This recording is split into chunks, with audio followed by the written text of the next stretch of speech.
Question में आपको पूछा जा रहा है क्या मैग्नेटिक फील्ड निकालना है due to small current element DL at a distance R. आपने बायो सेवर्ट लॉ का फॉर्मूला आपको ध्यान में रखना है। सपोज ये करंट कैरिंग एलिमेंट वायर था, एक छोटा सा करंट एलिमेंट हम लोग कंसिडर करते थे डीएल, और इस डीएल के कारण अगर मैं यहाँ से आर डिस्टेंस में मैग्नेटिक फील्ड निकालूं थीटा एंगल पे, इस डीएल से थीटा एंगल पे ये पॉइंट पी और पी का डिस्टेंस यहाँ से आर है।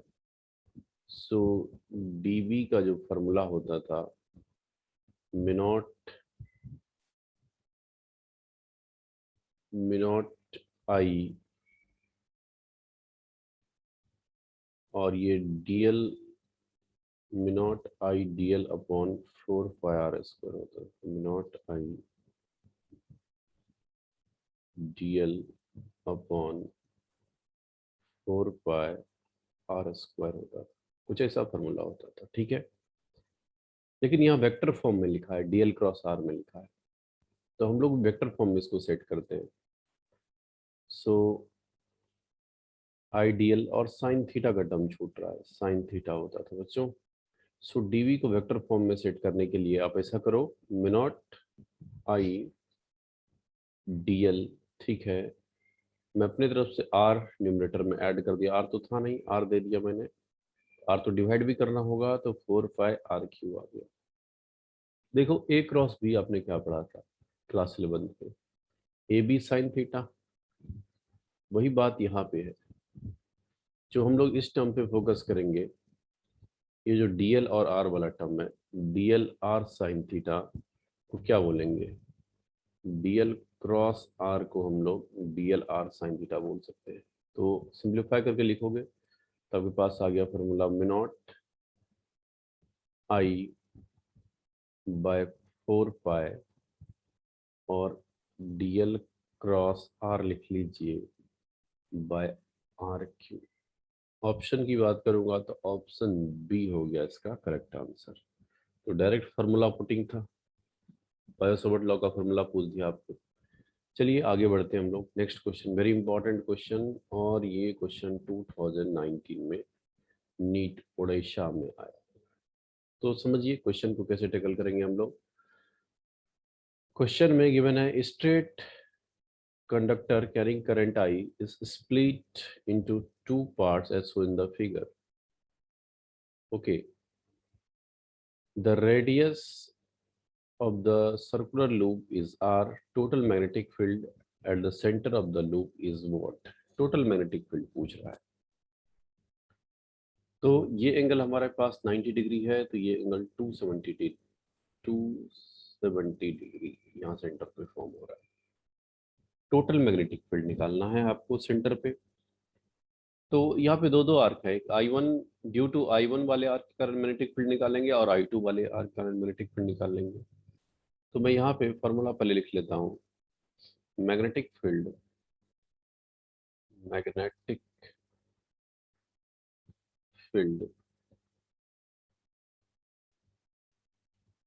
ड्यू टू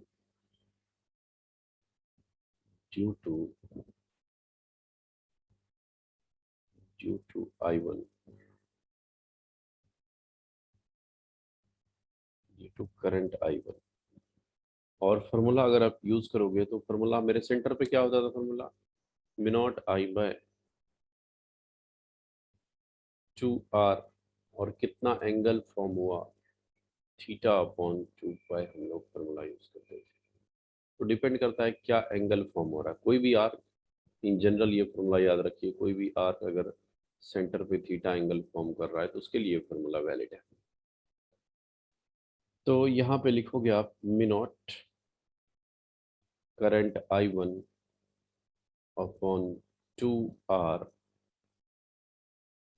और एंगल θ1, इस एंगल को मैं θ1 मान रहा हूँ, θ1 270 डिग्री है, बाद में यूज करेंगे हम लोग, बाय 2 पाई। डायरेक्शन समझिए, करंट के डायरेक्शन अगर देखेंगे तो करंट का डायरेक्शन यहाँ पे जो है वो है क्लॉकवाइज। क्लॉकवाइज मतलब इनसाइड क्रॉस ये मैग्नेटिक फील्ड आया। सिमिलरली अगर मैं मैग्नेटिक फील्ड ड्यू टू आई निकालूं, I2 निकालूं, magnetic field due to I2, और I2 निकालेंगे तो mu naught I2 upon 2R, और इस एंगल को θ2 अपॉन 2 पाई लिख लीजिए। θ1 θ2 पता है, बट I1 I2 आपको पता नहीं है, तो आपको पहला काम यहाँ पे I1 I2 निकालना है। तो देखिए अब I1 I2 हम लोग क्या निकालेंगे, ये मैग्नेटिक फील्ड है ड्यू टू I2 जो है मैग्नेटिक फील्ड, ये B1 आप मान लीजिए और B2 में मान लीजिए।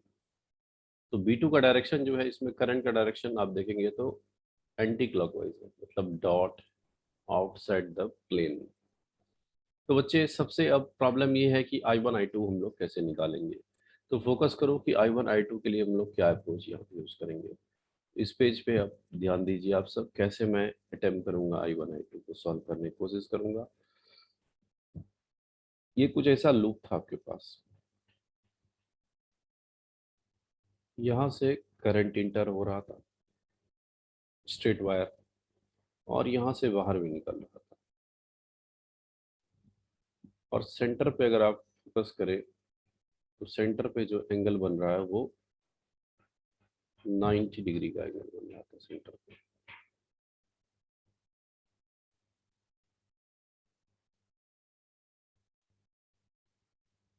ये एंगल मुझे गिवन था 90 डिग्री, 90 रेडियन में लिखो π/2। तो ये एंगल 270 डिग्री, 270 डिग्री को रेडियन में कन्वर्ट कर लोगे तो पाई अपॉन 180 आप मल्टीप्लाई करेंगे, सो 3π/2 आ जाएगा। मतलब ये एंगल जो था θ1 आपके पास 3π/2 था। हम लोग रेडियन में यूज करते हैं, θ2 π/2। अब करंट I इंटर कर रहा है, इस पार्ट में आया तो I1 इधर चला गया, I2 इधर चला गया, और इधर से I मेरा बाहर आ गया। तो अगर आप ऐसा समझो कि ये दो, यहाँ से करंट I आया, दो पार्ट में डिवाइड हो गया। इस पार्ट को एक वायर समझो जिसका रेजिस्टेंस R2 होगा, R2, और इस पार्ट को भी एक वायर समझो जिसका रेजिस्टेंस क्या होगा, R1 होगा। यहाँ से यहाँ वायर है तो कंडक्टर का रेजिस्टेंस R1 होगा। दोनों का कॉम्बिनेशन कैसा है, पैरेलल कॉम्बिनेशन में, बिकॉज करंट डिफरेंट है। तो पैरेलल कॉम्बिनेशन में क्या होता है, वोल्टेज सेम होता है। वोल्टेज जो होगा V1 के क्रॉस वही वोल्टेज होगा V2 के क्रॉस। V1 क्या लिखोगे, I1 R1 equal to I2 R2, और मैं अगर I1 बाय I2 निकालना चाहता हूँ तो यहाँ से क्या आ जाएगा आपके पास, तो R2/R1। आप बोलेंगे R2/R1 क्यों निकालना पड़ा, बिकॉज बच्चे ये जो फॉर्मूला आपने लाया है इसमें I1 अननोन है, I2 अननोन है। I1 I2 निकालोगे तभी तो θ1 θ2 तो आपको पता है, I1 I2 ही मेन प्रॉब्लम है यहाँ पे। तो R2/R1 मेरे पास आ गया। अब देखिए रेजिस्टेंस क्या होता है, रेजिस्टेंस का फॉर्मूला होता है रो L/A, ये फॉर्मूला आप यूज करते हैं। तो वायर यूनिफॉर्म क्रॉस सेक्शन का है तो एरिया तो दोनों के लिए आप सेम लेंगे, लेकिन जो लेंथ हम लोग लेंगे, ये वाला लेंथ, अगर मैं L2 की बात करूं, L2 आर्क लेंथ आप यूज करेंगे, R थीटा मतलब π/2, और L1 की बात करूंगा तो रेडियस R और एंगल है 3π/2। आर्क लेंथ ऐसा समझो, क्लास 11th में आप पढ़े होंगे, अगर ये एंगल थीटा है, रेडियस R है, तो आर्क लेंथ क्या होता है, R थीटा, वही यूज कर रहा हूँ कॉन्सेप्ट। L1 L2 आप पुट कर लेंगे तो पहले रेजिस्टेंस का ये फॉर्मूला यूज कीजिए, रो L/A, मटेरियल सेम है, वायर सेम, वायर को बेंड करके बनाया गया है। तो R2 की जगह पे लिखूंगा तो रो L2 अपॉन A, R1 की जगह पे लिखूंगा तो एरिया ऊपर चला जाएगा डिवाइडेड बाय रो L1 रहेगा। तो देखो बच्चों कैंसिल होने वाला टर्म यहाँ पे क्या है, तो रो रो कैंसिल हो रहा है, ए कैंसिल हो रहा है, तो यहाँ से I1 अपॉन I2 जो आ गया मेरे पास वो आ गया क्या, L2 अपॉन L1 आ गया। तो L2 का आपको वैल्यू पता है कितना, R इंटू π/2, और L1 पता है बच्चों R इंटू 3π/2। कैंसिल कर लो, R R π/2 कैंसिल कर लो, तो मुझे यहाँ से पता चल गया कि I1 अपॉन I2 जो होगा वो 1/3 होगा। तो आप यहाँ से ये बोल सकते हो क्या, I2 जो होगा वो 3 टाइम्स ऑफ I1 होगा। ये रिजल्ट मेरे पास आ गया और बहुत इंपॉर्टेंट रिजल्ट आ गया। नाउ अब नेट मैग्नेटिक फील्ड आपको निकालना है सेंटर पे। देखो दोनों का डायरेक्शन डिफरेंट है, एक है क्रॉस, एक है डॉट। किसी एक डायरेक्शन को आप पॉजिटिव मान लो, अदर को निगेटिव मान लो। समझ, मैं इसको पॉजिटिव मान रहा हूँ, क्रॉस को मैं पॉजिटिव मान रहा हूँ, तो डॉट को मैं निगेटिव लूंगा। कोई डायरेक्शन को, ये ऐसा नहीं कि हर केस में हम लोग क्रॉस को ही पॉजिटिव लेंगे, आप डॉट को निगेटिव लीजिए। तो आप अपने अनुसार ले सकते हैं, सेलेक्ट कर सकते हैं। नाउ अगर आप बी नेट की बात करेंगे, नाउ बी नेट अगर मैं निकालूं तो दोनों का डायरेक्शन डिफरेंट है, तो आप लिखेंगे B1 माइनस B2। B1 क्या था, mu naught I1 by 2R θ1/2 mu naught I1 upon 2R into θ1/2 minus B2 क्या था, मिनॉट I2 अपॉन 2R θ2/2। जो टर्म कॉमन आ रहा है उसको निकाल लीजिए कॉमन, मिनॉट बाय 4πR बच्चों कॉमन आ रहा है मेरे पास। बचेगा क्या, I into θ1 minus I2 into θ2। आपके पास बचेगा यहाँ पे θ1 के जगह पे कितना पुट करोगे तो 3π/2, θ2 के जगह पे कितना पुट करोगे तो π/2 पुट कर लीजिए। और I1 जो है वो 3 टाइम्स ऑफ I2 जो है वो 3 टाइम्स ऑफ I1 के है। ये भी रिजल्ट पुट कर लीजिए I2 की जगह पे। सो मिनॉट अपॉन 4πR रहने दो, I1 यहाँ पे रहने दीजिए, और θ1 आपको पता है 3π/2। I2 जो है वो 3 टाइम्स ऑफ I1 है, 3I1, और θ2 कितना पता है, π/2। ये टर्म सेम है, तो क्या आ जाएगा, नेट मैग्नेटिक फील्ड सेंटर पे 0 आ गया। 4πR इंटू 0, 0 इंटू समथिंग क्या होगा, 0। This is our required answer. Option की बात करूं तो option A is the correct answer. ठीक है, तो इस तरह क्वेश्चन आने के चांसेस है आपके एग्जाम में, तो इस पर थोड़ा सा प्रैक्टिस रखना है, वेरी इंपॉर्टेंट। और ये 2019 का न्यू पैटर्न का क्वेश्चन है। आगे बढ़ता हूं मैं, एक और क्वेश्चन आपके सामने है 2016 नीट का, और चलिए समझते हैं क्वेश्चन में क्या बोला जा रहा है। A long wire carrying a steady current is bent into a circular loop of 1 turn.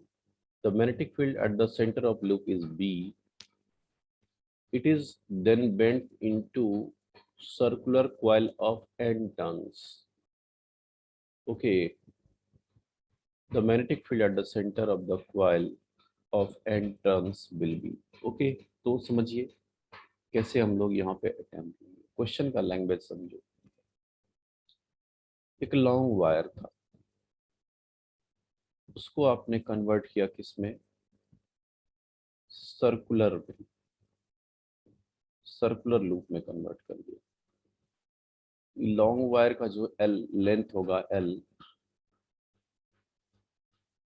और सर्कुलर लूप में कन्वर्ट किया इसका रेडियस आर, तो पहले तो आप बोलोगे एल जो होगा वो 2πR सरकमफ्रेंस के इक्वल होगा। यहाँ से आप आर निकाल सकते हो।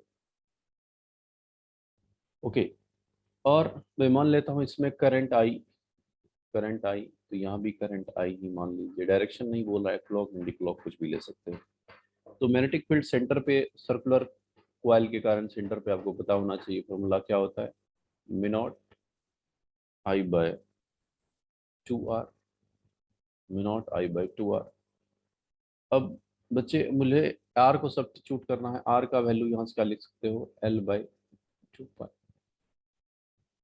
तो बी जो मेरे पास आ गया यहाँ से mu naught I by 2, R की जगह पे एल बाई 2 पाई सब्स्टिट्यूट कर लीजिए। तो कुछ कैंसिल होगा टर्म, देखिए 2 कैंसिल हो जाएगा, तो ओवरऑल आपको मिलेगा क्या यहाँ से result, B equal to mu naught by I by L, ये मिलेगा आपको। सिंगल अगर एक ही टर्न्स, ये जो बी जो सेंटर पे बोल रहा था बी, अगर एक ही टर्न्स दिए तो हमारे पास बी का फॉर्मूला ये मिला मुझे। ओके, नाउ अब हम लोग समझेंगे अगर कॉइल को एन टर्न्स देगा तो मैग्नेटिक फील्ड हम लोग कैसे कैलकुलेट करेंगे। नेक्स्ट पेज में थोड़ा सा समझने की कोशिश कीजिए। Now according to question, question ये बोल रहा है कि अब इसी सर्कुलर वायर को हमने क्या किया, कन्वर्ट कर दिया है सर्कुलर लूप का एन टर्न्स। एन टर्न्स का मतलब क्या हुआ कि यहाँ पे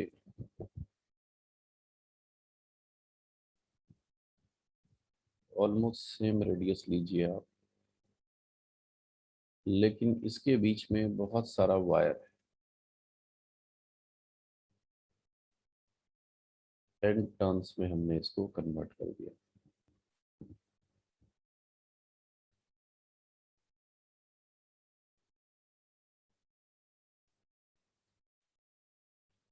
तो इस कॉइल का नंबर ऑफ टर्न्स एन है, एन टर्न्स। ओके, तो यहाँ पे भी रेडियस कुछ होगा, मान लेते रेडियस r1 है, लेंथ l है। तो मैग्नेटिक फील्ड अगर सेंटर पे निकालोगे तो नंबर ऑफ टर्न्स n है, तो n मल्टीप्लाई करके लिखना है। तो नौ सेंटर पे magnetic field let say b1 मान लीजिए।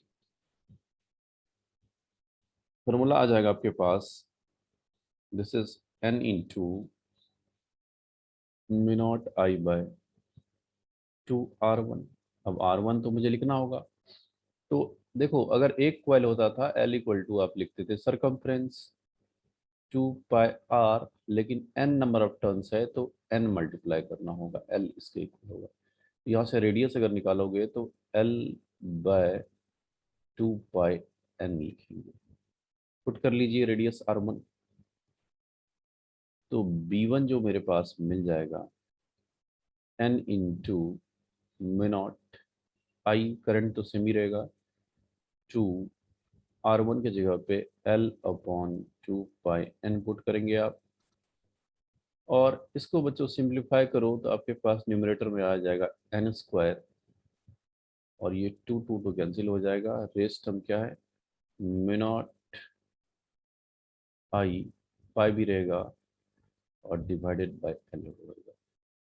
अगर ध्यान से देखो तो ये क्या है मेरे पास, बी ही था, म्यू नॉट बी में हमारे पास यहाँ पे ये mu naught by I by L, mu naught by I by L. तो b1 जो आ गया this is n square into B आ गया। तो b1 directly proportional to n square हो गया नंबर ऑफ टर्न्स के। ऑप्शंस की बात करेंगे, n square B, option B is the correct answer. ठीक है, नोट कर लिया जाए। अगले क्वेश्चन पे चलता हूं मैं। इंपॉर्टेंट क्वेश्चन था, इस तरह क्वेश्चन आने का चांसेस है आपके एग्जाम में। नेक्स्ट क्वेश्चन समझिए, क्वेश्चन में क्या बोला जा रहा है और किस तरह हम लोग अटेम्प्ट लेंगे। Two semi circular coil of radius R lying concentrically with their plane at a right angle to each other. Okay, two semicircular coil है. Okay, the current following in them are I and 2I respectively. The resultant magnetic field induction at the center will. तो magnetic field पूछ रहा है आपको, लेकिन कहाँ पे पूछ रहा है, सेंटर पे पूछ रहा है मैग्नेटिक फील्ड क्या होगा और हम लोग कैसे वर्क करेंगे। तो देखिए आप सब सारे बच्चे ध्यान से फोकस करेंगे इस क्वेश्चन पे। टू सेमी सर्कुलर कॉइल है, तो अगर समझो अगर पूरा कंप्लीट सर्कल होता तो क्या होता। ये फर्स्ट सेमी कंप्लीट सर्कल ले रहा हूं मैं, एक और कंप्लीट सर्कल बोल रहा हूँ। कुछ ऐसा डायग्राम है हमारे पास इस क्वेश्चन में। एक का एक्सिस इधर होगा और एक का एक्सिस इधर होगा। Concentrically planes at right angle to each other, 90 degree पे लाई कर रहा है, कट कर रहा है 90 डिग्री पे। नाउ करंट का डायरेक्शन अगर आप एज्यूम कर लें, इसमें मैं 2i करंट ले लेता हूँ, नीचे वाले में 2i, ऊपर वाले में करंट का डायरेक्शन i ले लेता हूँ। तो नीचे वाले का मैग्नेटिक फील्ड अगर लेंगे फर्स्ट कॉइल का, अगर मैं फर्स्ट कॉइल इसी को मान लूँ, तो इसका मैग्नेटिक फील्ड B1 इधर आ जाएगा, B2 इधर आ जाएगा। तो पहले B1 B2 निकाल दिया जाए, उसके बाद रिजल्टेंट निकालेंगे हम लोग। तो मैग्नेटिक फील्ड अगर मैं B1 की बात करूं तो B1 मेरे पास आ जाएगा क्या बच्चे, सेंटर पे अगर निकालेंगे आप, this is mu naught I upon 2R। अभी जो रिजल्ट आपने देखा था, अगर पूरा कंप्लीट कॉइल है तो मैग्नेटिक फील्ड सेंटर पे क्या होता है, mu naught I by 2R, mu naught I by 2R, ये रिजल्ट होगा आपके पास सेंटर पे। और इसमें करंट तो कितना जा रहा है, I1 की जगह पे आप कितना पुट करेंगे, I1 मेरे पास 2i के इक्वल है, तो I1 की जगह पे 2i पुट कर लो, तो B1 आ जाएगा क्या, mu naught into 2i upon 2R आ जाएगा आपके पास। ठीक है, अब समझिए, अगर मैं B2 की बात करता, B2 क्या है, मैग्नेटिक फील्ड, ये ब्लैक वाले कॉइल के कारण, तो म्यू नॉट करंट I है और रेडियस तो R ही बोला जा रहा है, बाई 2R होता है। दोनों 90 डिग्री पे है, दोनों 90 डिग्री पे है, तो नेट मैग्नेटिक फील्ड अगर मैं यहाँ पे लिखूं B net, B net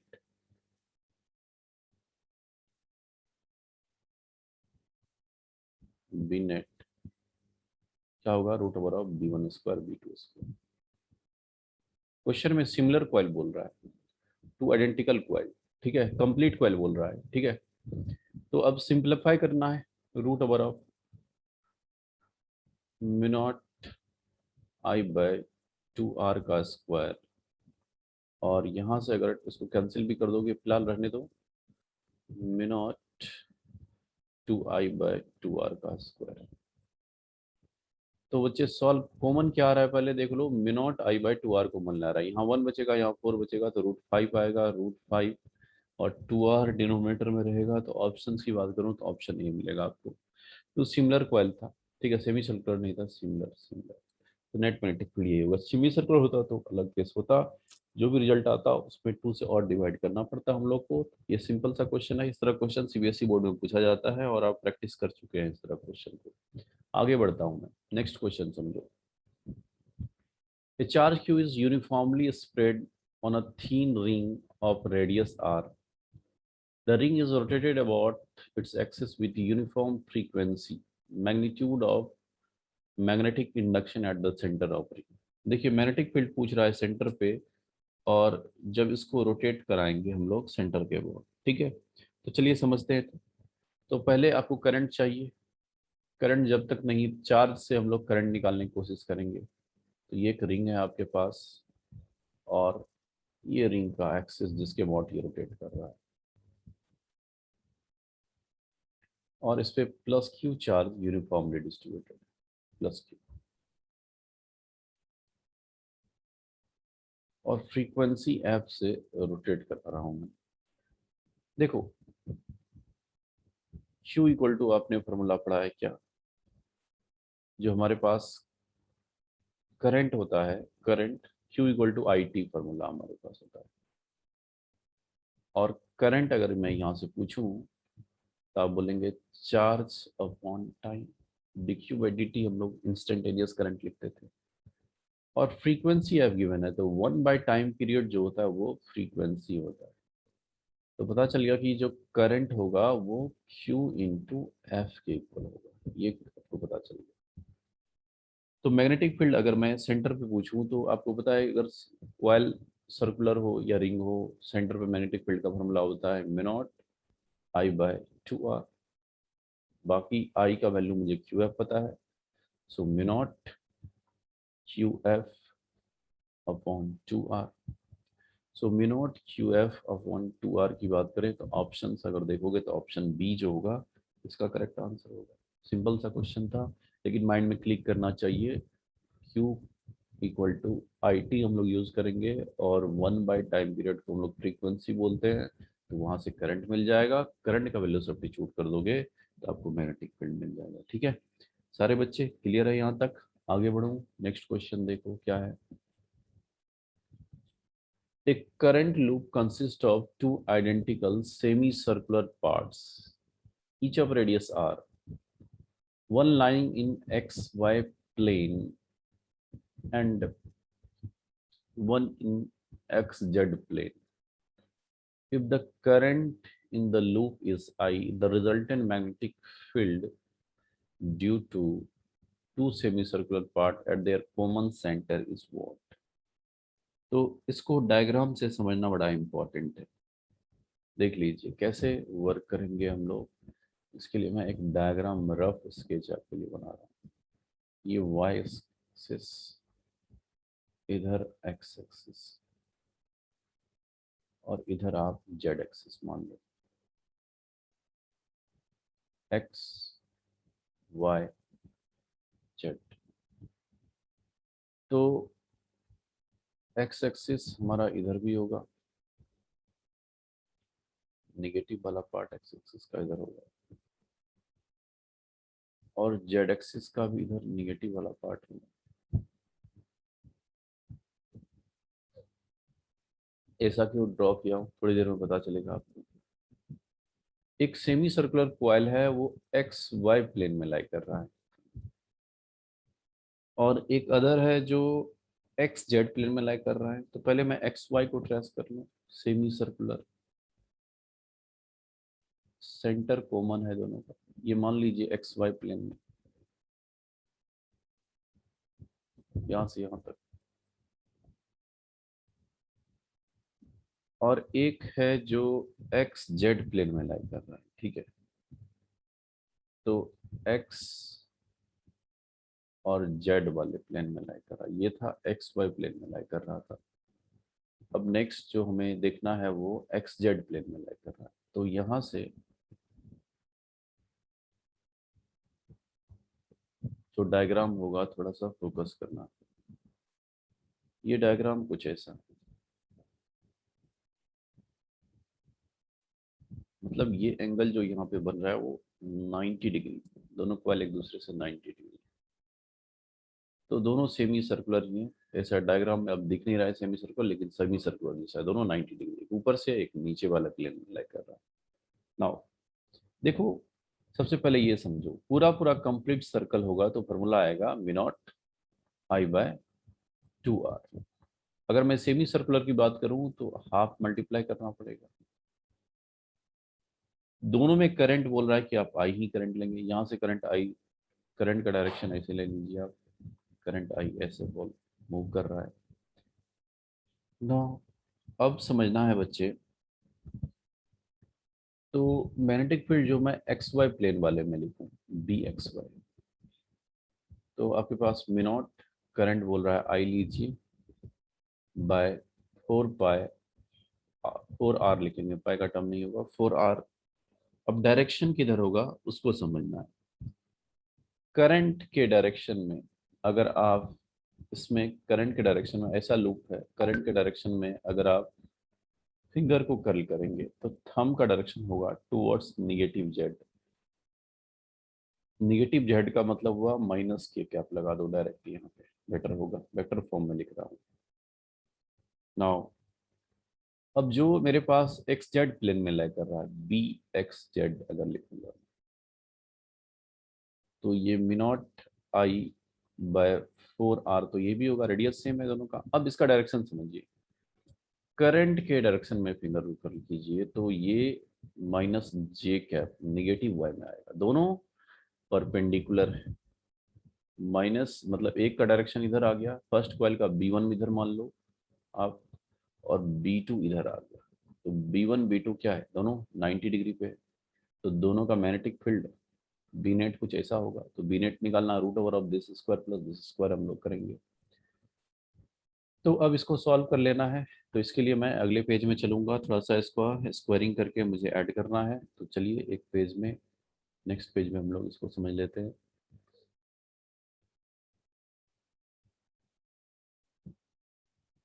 now B net की बात करूँ तो रूट ओवर ऑफ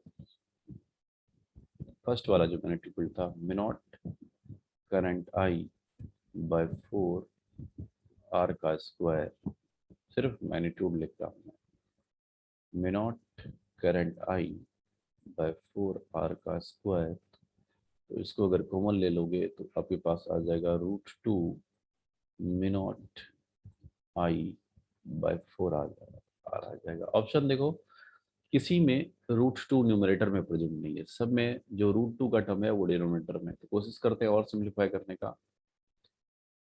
ओके, तो अगला स्टेप में √2 तो रहने दो यहाँ पे, मिनॉट आई, 4 को 2 इंटू √2 भी लिख सकते हैं। √2 इंटू √2 होगा, उसमें 2 मल्टीप्लाई करेंगे 4 आ जाएगा।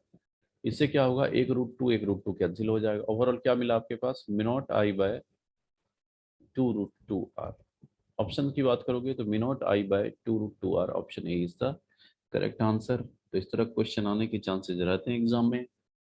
ठीक है, तो चलिए अब आगे बढ़ते हैं। नेक्स्ट क्वेश्चन क्या है आपके पास, सारे बच्चे समझो। Magnetic field due to 0.1 ampere current flowing through a circular coil of radius 0.1 meter.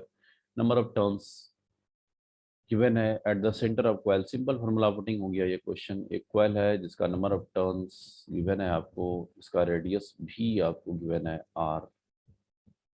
तो r बच्चों यूज करना है कितना, तो 0.1 मीटर। इसमें जो करंट I जा रहा है, I का वैल्यू आपको यूज करना है 0.1 ampere. Number of turns and का वैल्यू 1000 यूज करना है। तो बी का फॉर्मूला सेंटर पे क्या पड़े हो, मिनॉट आई बाई 2 आर, डायरेक्ट यूज कर लो। सो मिनॉट आई का वैल्यू 0.1 अपॉन 2 इंटू 0.1। देखो फॉर्मूला होता है मिनॉट बाय 4 पाई का वैल्यू होता है 10⁻⁻7, 10⁻⁷। तो मिनॉट का वैल्यू अगर लिखोगे तो आपके पास क्या आ जाएगा, 4 पाई इंटू 10⁻⁷। ये सब याद रहना चाहिए आपको, सब्स्टिट्यूट कर लो। तो 4 पाई इंटू 10⁻⁷, और नंबर ऑफ टर्न्स n है तो n मल्टीप्लाई करना नहीं भूलना है। n का वैल्यू 1000, इसमें 1000 तो मल्टीप्लाई होगा, इंटू यहाँ पे 0.1 करंट और number of turns 1000 upon 0.2। Cancel कर लीजिए, 2 से 2 पाई, और सिंप्लीफाई करेंगे आप तो यहाँ तो 10⁻⁴ आ जाएगा, और 2 पाई का वैल्यू 3.14, 3.14 में 2 मल्टीप्लाई करोगे तो ऑप्शन ए आ जाएगा आपको। ठीक है, सिंप्लीफाई करेंगे, जो आएगा वो आंसर आएगा टेस्ला में। क्लियर है, तो ऐसे ही क्वेश्चन पूछे जाते हैं, तो नोट कर लिया जाए यहाँ तक सारे बच्चे।